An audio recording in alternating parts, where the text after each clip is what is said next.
Let me start off by asking you a question. What do you think when you see the new Seattle Kraken Winter Classic jerseys? For myself, I think they're very nice looking jerseys, and I love that they give off the Seattle Metropolitan vibes, because of course I would, right? Like, at least to me, I feel like it is a very obvious throwback to those Seattle Metropolitans jerseys. Well, that reason right there is exactly why Paul Kim is suing the Seattle Kraken ownership, according to this new article from the Seattle Times. Now, since there is a lot to go over in this article, and I want to give you guys my opinion on it as well, we're going to jump right into it. Before we do so though, if you guys are new to the channel and you like hockey jersey content, please make sure to subscribe. I would really appreciate it. If you're unfamiliar with who Paul Kim is, he is actually the trademark owner of the Seattle Metropolitans name, logo, and colors. He acquired all of those rights back in 2014, so a decade ago now, and he's been selling Seattle Metropolitans merchandise ever since. So obviously that means that the Seattle Kraken aren't able to use anything in regards to the Metropolitans, whether that be their logo or name or anything of the sort, which is why this lawsuit filed by Kim on the 27th of December claims that the Seattle Kraken Winter Classic jersey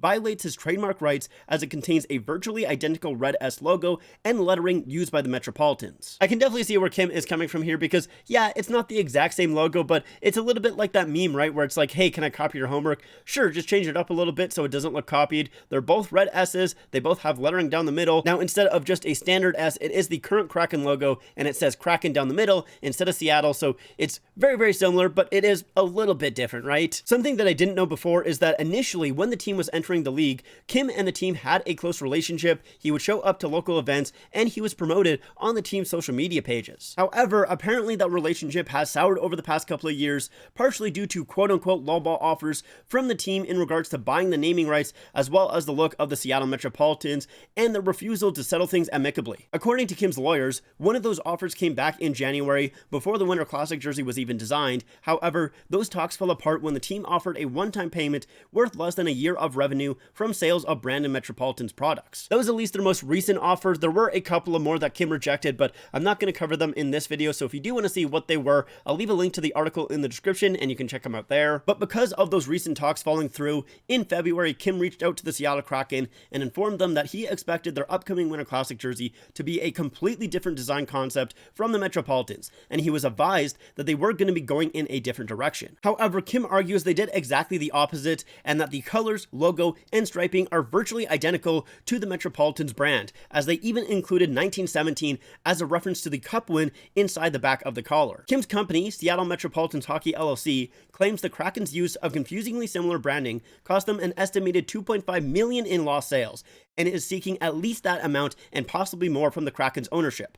This lawsuit also seeks a temporary and permanent injunction blocking the Kraken from using Metropolitan's trademarks. Now, for those of you who are wondering, well, is this going to block the Seattle Kraken from wearing those Winter Classic jerseys on Monday? Well, according to the article, they say no, which kind of makes sense, right? Like, it usually takes a lot longer for stuff to go through the legal system than less than a week. So yeah, the Kraken most likely will be wearing those Winter Classic jerseys on Monday, but it's more for future use, right? Like for future selling of these merchandise. That is kind of what it's trying to block here. As for the $2.5 million that Kim's side is seeking, I was initially surprised it was that low, because you think of Winter Classic merchandise, you have the jerseys, the hats, the toques, the scarves, the sweaters, the list goes on and on and on, and I was like, the Kraken are probably going to make more than $2.5 million just based off merchandising sales, right? Well, the $2.5 million is the minimum. It's kind of like the baseline that Kim's side is looking for, and they are seeking more depending on the court's findings, so that $2.5 million could be a lot more in the future depending on how this case goes. Getting back to the article, in an interview last month when the Seattle Kraken revealed their Winter Classic jerseys,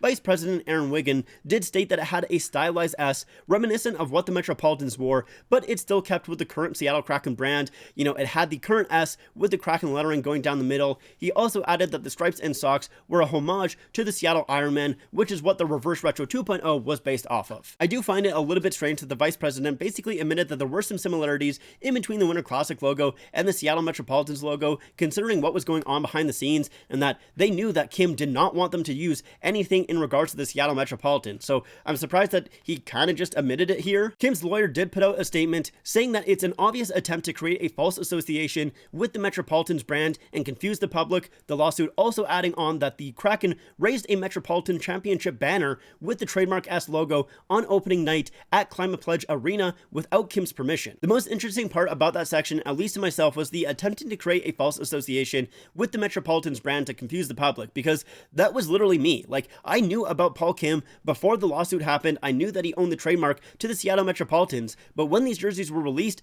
I completely forgot about it. I just completely forgot that the Kraken did not actually own the rights to the Metropolitans, because, you know, you look at those Winter Classic jerseys and you go, that is a Seattle Metropolitans throwback jersey. Like, that's exactly what it's throwing back to. And that was with me knowing that the Kraken didn't own the rights previously. I'm sure that before this lawsuit, there were plenty of people that had no idea. And there still probably is a lot of people that have no idea that the Kraken don't own the rights to the Metropolitans, because, you know, why would they? If you take a look at the banners, there is a Seattle Metropolitans banner hanging up there. So you would think that they would at least have some association with that brand. And I think that's kind of on purpose, right? Like, I think the Kraken want you to believe that it is the same brand, or at least, you know, they're associated together, they're doing business together, to kind of blur that line. We haven't heard too much from the Kraken side at this point, outside of one statement on Thursday from a Seattle Kraken spokesperson saying, "We are aware of the filing and are working with our lawyers to respond. We cannot comment further on an active legal matter." And it's not like I am expecting them to really say anything else at this point. You know, the Winter Classic game is just right around the corner, so they want people to focus in on that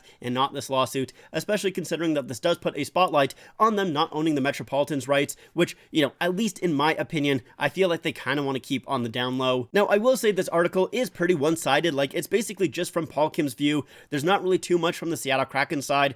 That being said, I do still kind of take Paul Kim's side here. Obviously, no, the Winter Classic jerseys are not the exact same as the Metropolitans jerseys, but at least in my opinion, they are heavily influenced and kind of harken back to those jerseys, which, you know, like I kind of mentioned before, it does blend a line a little bit there of what the Metropolitans own and what the Kraken own, and I think that is what the Kraken want. I think they want that line to be a little bit blurred to create that connection in most people's minds in between the Seattle Metropolitans and the Seattle Kraken, even when there isn't any whatsoever. I think they want people to assume that they are part of the same branding and that there's no kind of difference in between them, but at the same time, I'm just some random guy, so I'm not a lawyer. What do I know, right? I am very interested to see how this one plays out, though, that is for sure. It's a little bit unfortunate, at least thinking selfishly here, because I already really wanted this jersey. I think it's super nice, but with this lawsuit, if it actually goes in Paul Kim's favor, that would make it so this jersey is going to be pulled from all stores pretty much, and it's already extremely hard to find, so I would really want this jersey if this lawsuit does come out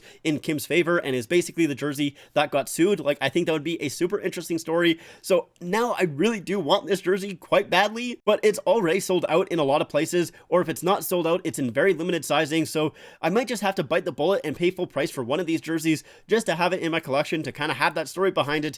But anyways, you know, that is going to do it for me. Like I said, I'm not a lawyer or anything like that, so, you know, don't take my opinions too seriously, too much to heart. I would love to know what you guys think, though, in the comments down below. Do you agree with me and are kind of on Paul Kim's side, or you're a little bit more on the Kraken side? I'd love to hear your guys' opinions and why, but that is going to do it for me. If you guys like this video, make sure to leave a like, subscribe to the channel, follow me on all my social medias. That is going to do it for me, though. Thank you so much for watching, and I'll see you guys next time.